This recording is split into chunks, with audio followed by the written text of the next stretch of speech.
Muito bem, amigos, vamos dar continuidade então à nossa matéria de direito penal.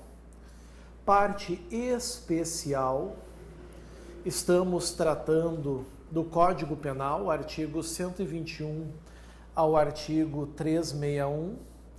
Estamos no título 11, crimes contra a administração pública. Estamos no capítulo 1 e agora fechando o capítulo 1 com os crimes praticados por funcionário público contra a administração em geral. Pois é, nós passamos lá pelo peculato, doloso, próprio, impróprio, culposo, peculato mediante erro de outrem, inserção de dados falsos em sistema de informação, modificação não autorizada de sistema de informação, peculato mediante erro de outrem, eu já falei, claro, extravio, sonegação e inutilização de livro ou documento, desvio irregular de verbas ou rendas públicas, que é o 315 do Código Penal. Passeamos pela concussão. Da concussão a gente fez uma parada no excesso de exação. Do excesso de exação, a próxima parada foi a corrupção passiva. Da corrupção passiva, a gente foi para o crime de facilitação ao contrabando ou descaminho, lembrando que é diferente do crime de contrabando e que é diferente do crime de descaminho. Depois, nós fomos para o crime de prevaricação, tanto a prevaricação própria como a imprópria do diretor de penitenciária. Dali, nós fomos para o crime do artigo 320 do Código Penal, que é o crime de condescendência criminosa, que tem que ter a relação de hierarquia, lembrem disso. O superior que responde pelo crime, quando por indulgência não responsabiliza o subordinado que cometeu infração no lugar, que cometeu infração, em razão do cargo, certo? Ou quando lhe falte competência, não comunica o fato à autoridade competente, certo?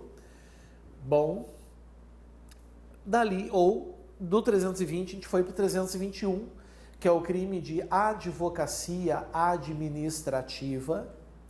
Da advocacia administrativa, nós fomos para o polêmico crime da violência arbitrária, que para a doutrina é inconstitucional, tem revogação tácita, mas para a jurisprudência ele ainda está valendo, então nós trabalhamos. O 323 foi trabalhado também, que é o crime de abandono de função, que na verdade é abandono de cargo. Do 323 a gente foi para o artigo 324, que é o exercício funcional ilegalmente antecipado ou prolongado, certo? Que tem dupla subjetividade, é um tipo penal complexo. E agora nós temos dois crimes. Nós temos o crime do artigo 325 e o do 326. E por que eu estou trabalhando os dois ao mesmo tempo? É porque, na verdade, amigos, o artigo 326, ele já não tem mais aplicação. Então eu já vou para ele de uma vez, para nós matar ele. 326. Devassar o sigilo de proposta de concorrência pública. Concorrência pública, amigos, no serviço público é o que é? Licitação. Em 1990 surgiu uma lei 8666.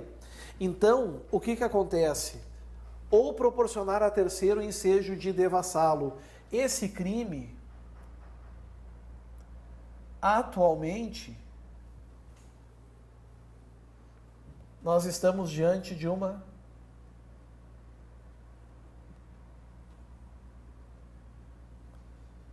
revogação tácita. Exatamente pela lei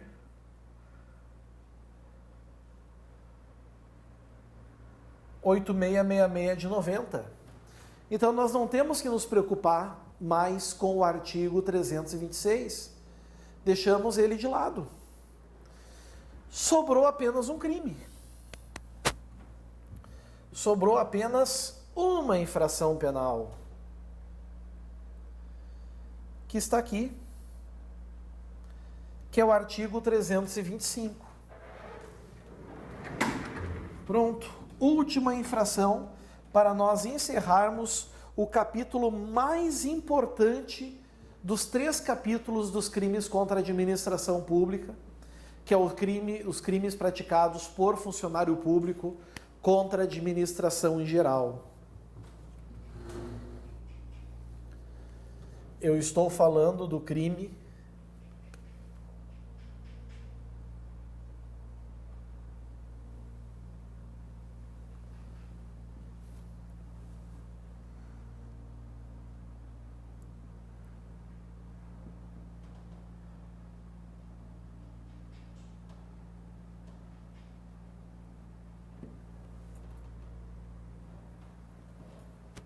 aqui está. É o crime de violação de sigilo funcional. O crime do fofoqueiro, né? Vamos ser honestos, nós estamos falando aqui do fofoqueiro. Bom, primeira coisa, temos que saber onde está esse crime. Artigo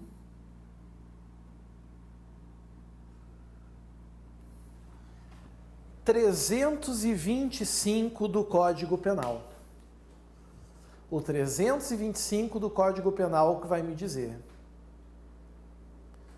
Certo? Vamos falar sobre ele então. Vamos falar sobre o artigo 325. Vamos pegar aqui a tela.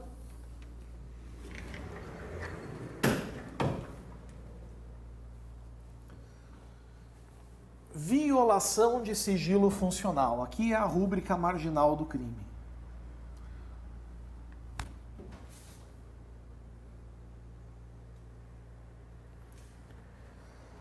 Violação de sigilo funcional. O verbo revelar. Revelar. Só que veja que aqui, amigos, nós temos também que fazer uma divisão. Nós precisamos dividir esse tipo penal, que é revelar ou facilitar a revelação. Então a gente sabe já que o sujeito ativo desse crime não é preciso necessariamente ser a pessoa, não é um crime de mão própria. Certo? A gente já sabe isso. A gente não tem o crime de mão própria na segunda parte. Isso já caiu em prova, com toda a firmeza que eu falei para vocês, e os candidatos erram. Por quê? Porque, amigos, o crime é sim de mão própria. Porque só o funcionário público que detém o segredo é que pode revelá-lo. Só o funcionário público que detém o segredo é que pode revelá-lo. Ou só o funcionário público que detém o segredo é que pode facilitar a revelação. Não existe outro. Se deram conta? Dito isso, pessoal, o que a gente tem que saber? Primeiro, revelar fato. Revelar fato. O fato já não pode ser notório. Ele não pode ser público, notório, porque eu só posso revelar o que ainda não é revelado. Se eu chegar para um funcionário, um colega e dizer, olha, fulano vai sofrer uma sindicância, só que isso já é público, a sindicância já está correndo e as pessoas daquele setor já conhecem, eu não cometi o crime. É preciso, amigos, que o fato era sigiloso, era minha incumbência manter esse sigilo, mas eu decidi revelar, certo? Revelar fato. De que tem ciência em razão do cargo. Em razão do cargo. Então, eu sou funcionário, eu descubro que o meu chefe agride a sua esposa. Se eu revelar esse fato, eu não estou cometendo violação de sigilo funcional. E eu não estou cometendo esse crime porque eu não descobri esse fato em razão do cargo. Então, necessariamente, tem que ser uma infração administrativa, tem que ser daqui a pouco uma infração penal, ou daqui a pouco eu sou relator de uma sindicância do processo administrativo, ou relator de um PAD, de um processo administrativo disciplinar. E eu sendo relator, o que eu faço? Eu sendo relator, amigos, eu tenho que guardar sigilo, porque as sindicâncias e os PADs são sigilosos.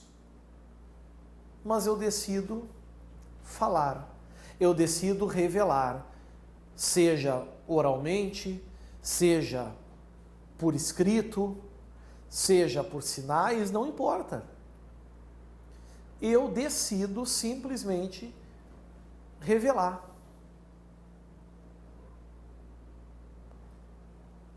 Certo? Isso é o revelar. Tem que ser em razão do cargo. Se não for em razão do cargo, cuidado. Lembrando, o fato é atípico. Tem que permanecer em segredo. Certo? Cuidem isso. Tem que permanecer em segredo. Se eu sou funcionário público, trabalho na segunda vara criminal da minha cidade, certo? Por exemplo, ou trabalho em um cartório do fórum e eu divulgo fatos para um colega que estão nos autos, eu cometo esse crime? Isso já caiu em prova. A resposta é depende. A resposta nesse caso é depende. E depende do que, pessoal? Se o processo tramita em segredo de justiça, eu cometi o crime. Certo? Se ele tramita em segredo de justiça, eu cometi o crime. Agora, se ele é público, a conduta é atípica. A conduta não configura crime. Não é crime algum. Então, vamos cuidar isso também, certo? Bastante atenção nesse caso, pelo grau de importância que ele possui, tá? Ou facilitar-lhe a revelação, tá aqui. Facilitar-lhe a revelação.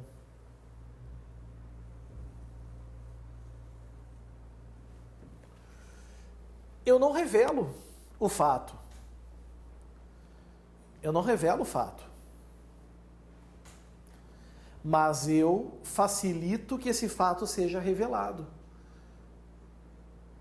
Por exemplo, dando dicas, informando. Começa, o fulano vai sofrer uma sindicância. O nome dele começa com J, termina com ão. É uma forma indireta de divulgar. Bom, a gente vai para a pena. A pena, amigos, eu vou ter que trazer para o quadro. E vocês vão entender o porquê. Vamos primeiro pôr no quadro e vocês vão anotar aí. Vocês vão entender.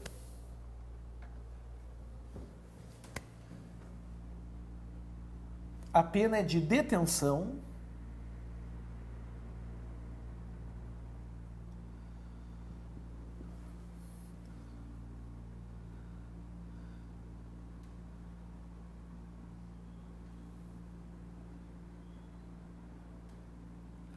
De 6 meses a 2 anos, ou multa.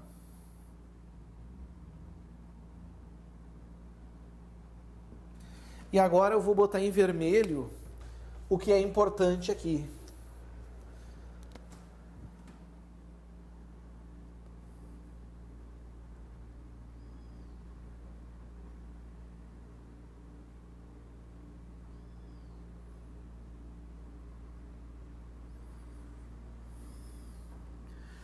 Se o fato não constitui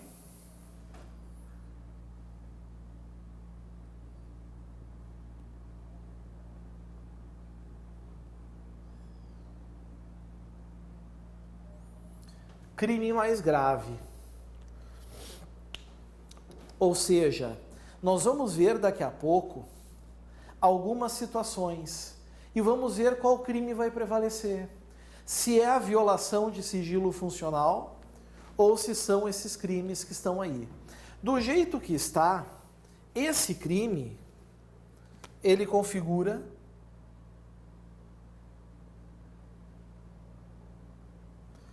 uma infração de menor potencial ofensivo. Já vou tirar da tela de novo.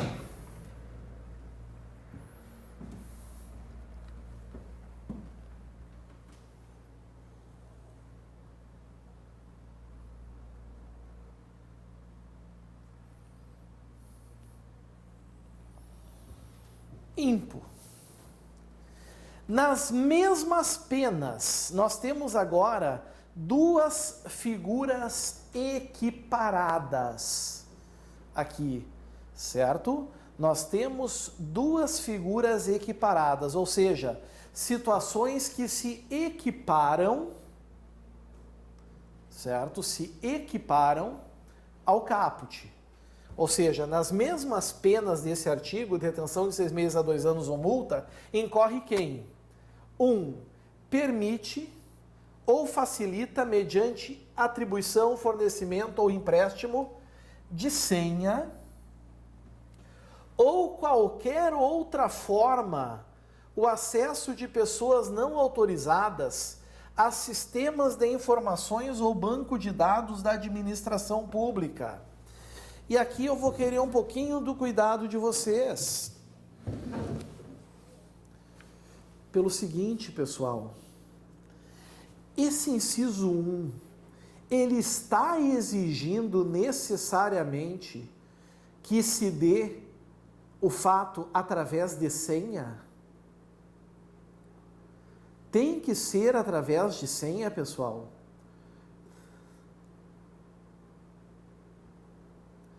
Não. Vejam que senha está sendo usado ali como interpretação analógica. Senha está sendo usada como interpretação analógica. É um exemplo. Certo? Ou seja, eu forneço a minha senha para alguém e essa pessoa acessa o conteúdo. Isso é violação de sigilo funcional. Mas pode ser de outra forma. Eu posso, por exemplo, deixar a tela do meu computador aberta, a tela ali com as informações, tá? Por exemplo, e digo para o sujeito, olha, vai em tal hora na minha sala com pretexto de falar comigo, eu não vou estar lá, mas dá uma olhadinha na tela que tu vai saber do que eu estou falando.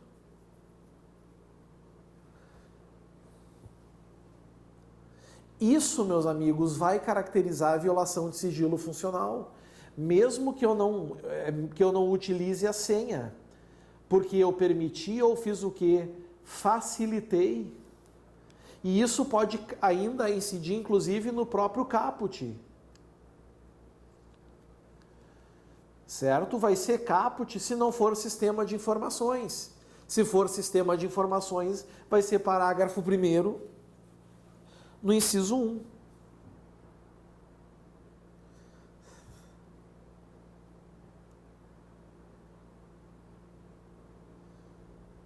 Certo?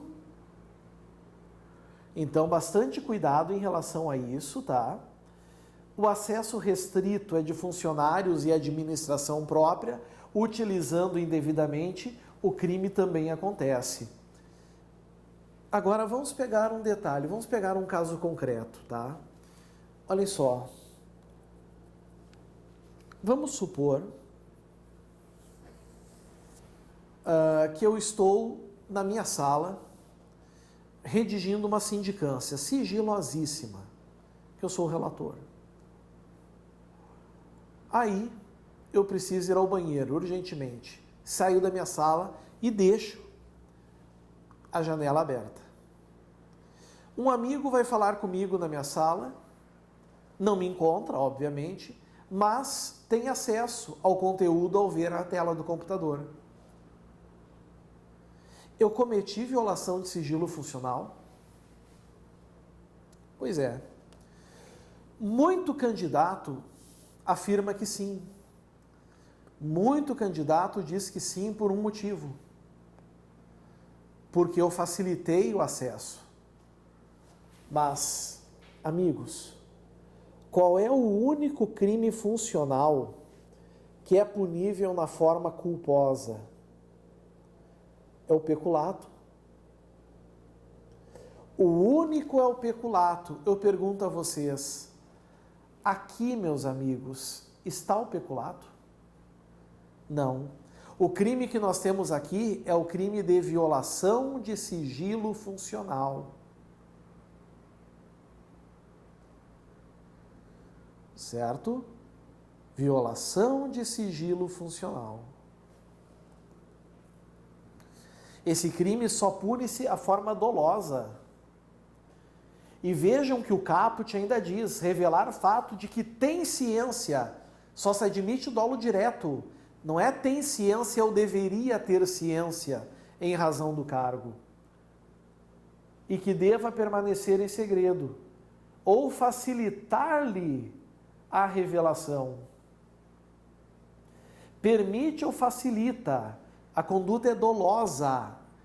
Então, amigos, eu tenho que, de propósito, deixar a janela do computador aberta e dizer para ele, olha, eu vou dar uma saidinha, mas tu não sabe, vai lá e eu não posso te fornecer senha porque deixa rastro, paredes têm ouvidos, então eu vou usar essa forma para que tu possa saber do que eu estou falando. Certo? Cuidem isso.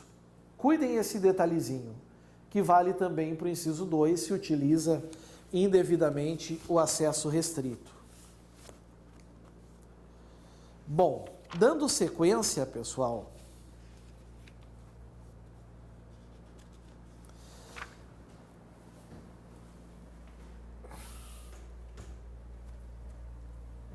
a gente tem uma questão interessante aqui.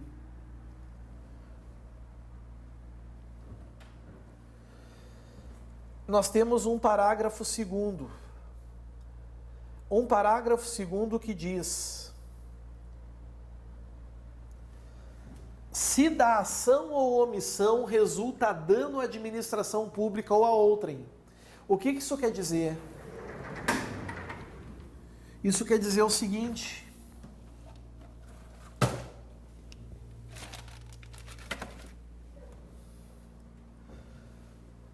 vamos botar aqui em cima mesmo. Isso quer dizer que nós temos um caput, um parágrafo primeiro e um parágrafo segundo. Caput e parágrafo primeiro é a forma simples. Violação de sigilo funcional simples. Em que só se exige o que? Botamos em vermelho. Perigo de dano. Crime de perigo concreto. Ora, no momento em que se revela o que é sigiloso, está se colocando em perigo a administração, as suas informações, que muitas vezes são valiosas. Mesmo que não gere dano nenhum, o crime configurou. Mas o parágrafo 2º é o crime de violação de sigilo funcional qualificado. Ou qualificada, melhor, né? Violação de sigilo funcional qualificada, certo? E nesse caso tem que ter, como a gente viu, dano para a administração. E aí, amigos, a pena, ela já não é essa aqui. A pena já é reclusão. Né? Imaginem, por exemplo, uma sindicância violada e isso gerou prejuízo para a administração que já não pode mais punir o servidor. Reclusão de 2 a 6 anos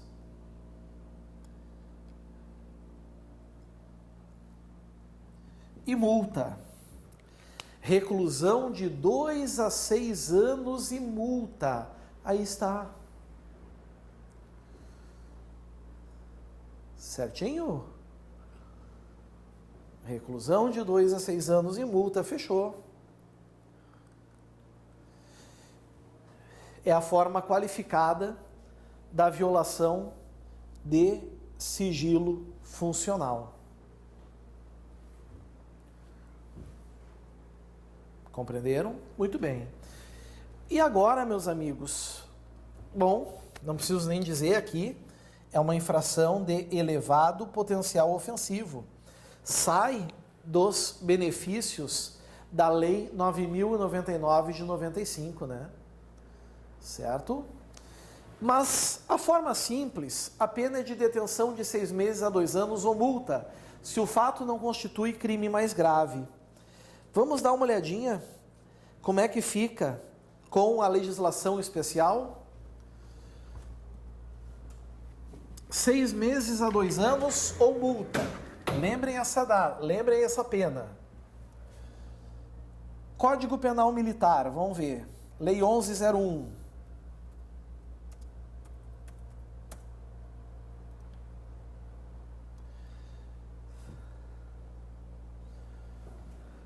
Lei 11.01, artigo 144, vamos ver o que ele diz. Não compilei, mas tudo bem.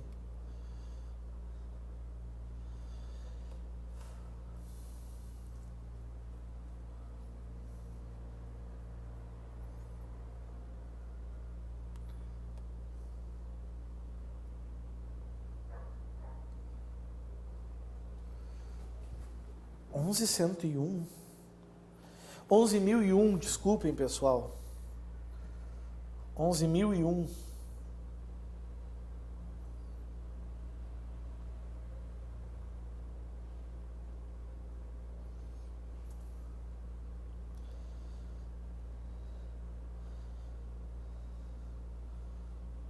Não, tem alguma coisa errada.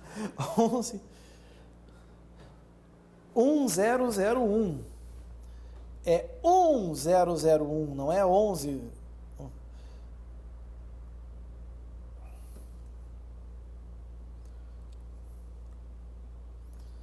Que sacrifício, agora sim.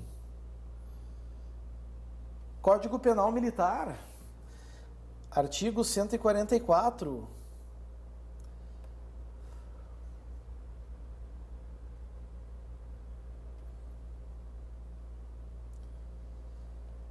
Revelação de notícia, informação ou documento.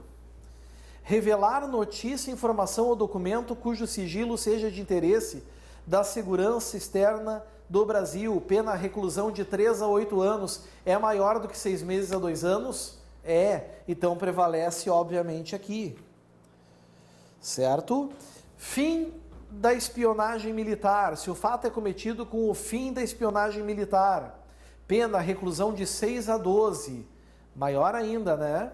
Resultado mais grave, se o fato compromete a preparação ou a eficiência bélica do país, reclusão de 10 a 20 anos. Até aqui tem forma culposa. No Código Penal Militar tem forma culposa. Se o fato compromete a preparação ou a eficiência bélica do país, se a revelação é culposa, detenção de 6 meses a 2 anos, no caso do artigo, ou até 4 anos dos parágrafos, prevalecer. Lei 7492 de 86, vamos lá.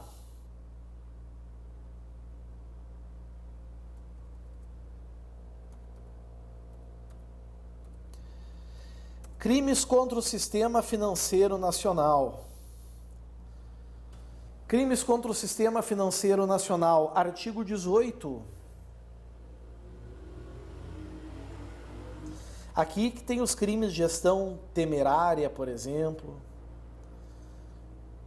Olha o que diz o 18.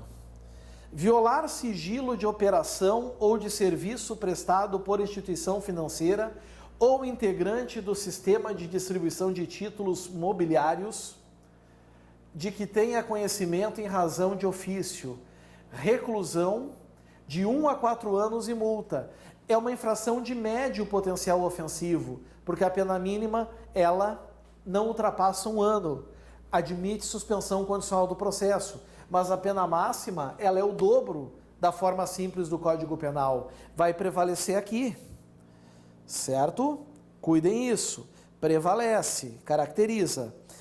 Lei de falências, vamos lá, agora sim, Lei 11.101.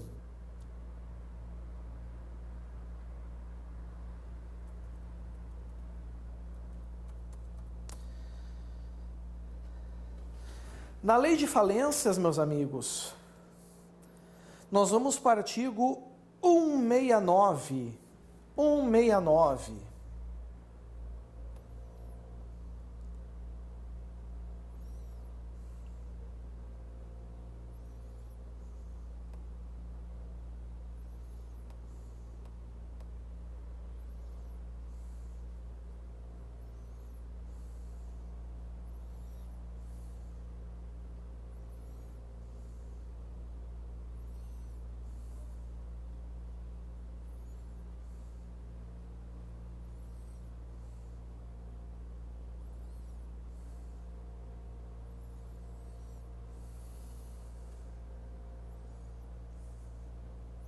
169.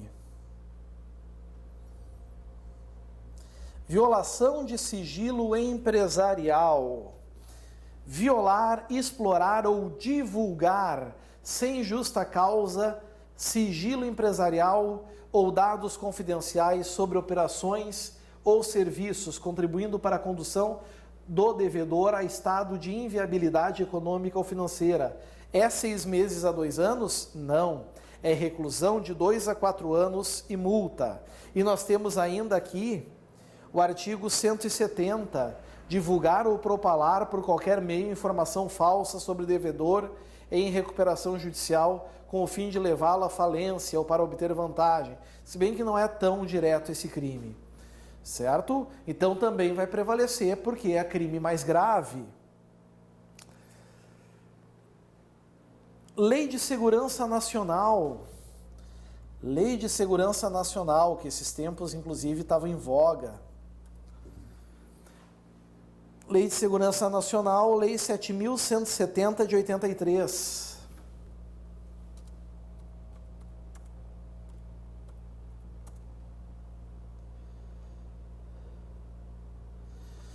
Nessa lei, certo? Nós temos que olhar os artigos 13, 14 e 21. Vamos primeiro no 13.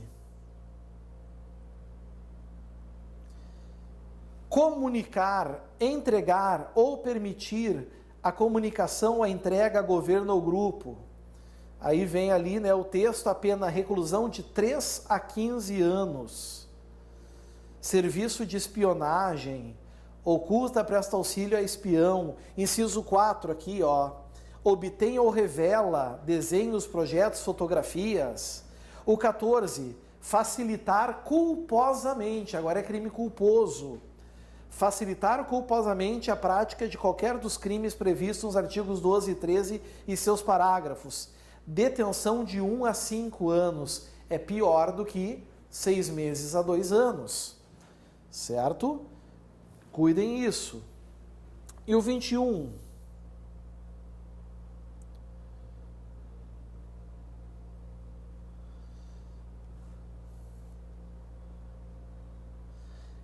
Começa já com o verbo, né? Revelar segredo obtido em razão do cargo, emprego ou função pública, relativamente a planos, ações ou operações militares ou policiais contra rebeldes, insurretos ou revolucionários. A pena é bem maior, 2 a 10 anos. Aí está. Lei de licitações, lei da besta 8666, de 90.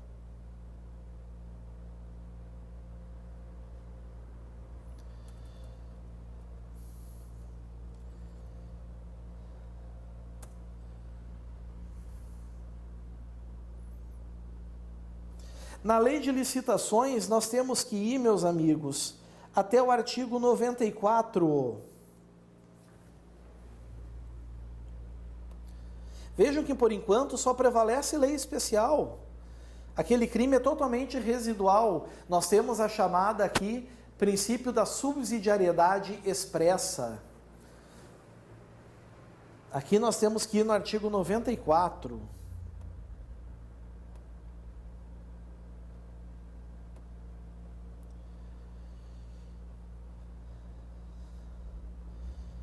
Aqui está, devassar o sigilo de proposta apresentada em procedimento licitatório ou proporcionar a terceiro o ensejo de devassá-lo. A pena é pior, detenção de 2 a 3 anos e multa, enquanto do Código Penal é 6 meses a 2 anos.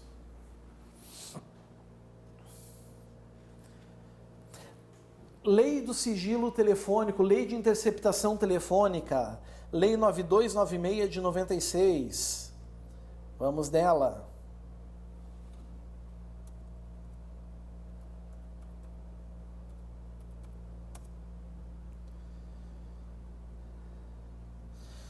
A lei 9296 de 96, ela tem o artigo 10. Artigo 10. Famoso crime do artigo 10. Constitui crime realizar interceptação de comunicações telefônicas, de informática ou telemática, promover escuta ambiental e quebrar sigilo quebrar segredo de justiça, sem autorização judicial ou com objetivos não autorizados em lei. Pena é 2 a 4 anos e multa, ou seja, também é mais grave. Certo? Enfim, nós temos ainda a transmissão ilícita de informações sigilosas e atividades nucleares, Lei 6453 de 77, para fechar.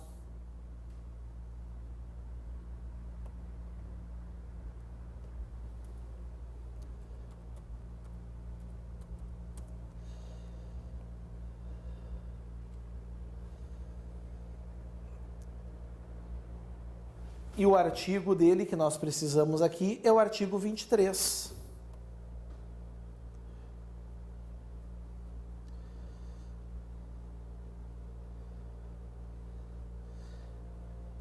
Transmitir ilicitamente informações sigilosas concernentes à energia nuclear. Pena reclusão de 4 a 8 anos.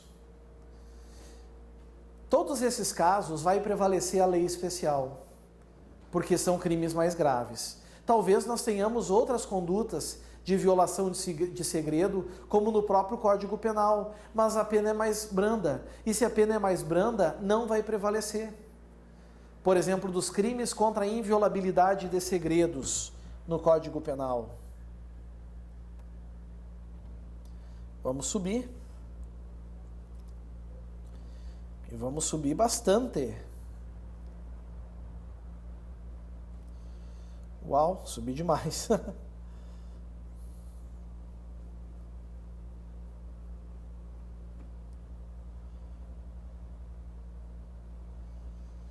Estamos aqui, estamos passeando, passamos pelas lesões corporais, periclitação à vida e à saúde, honra, liberdade individual,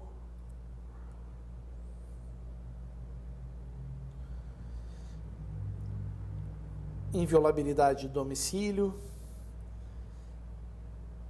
violação de correspondência, por exemplo, devassar indevidamente o conteúdo de correspondência fechada, 1 a 6 meses, vai prevalecer o 325.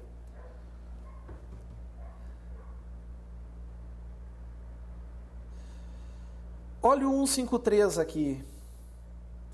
Divulgação de segredo. Olhem a pena. Divulgar a alguém sem justa causa conteúdo de documento particular ou de correspondência confidencial de que é destinatário ou detentor e cuja divulgação possa produzir dano a outrem. A pena é de 1 a 6 meses ou multa.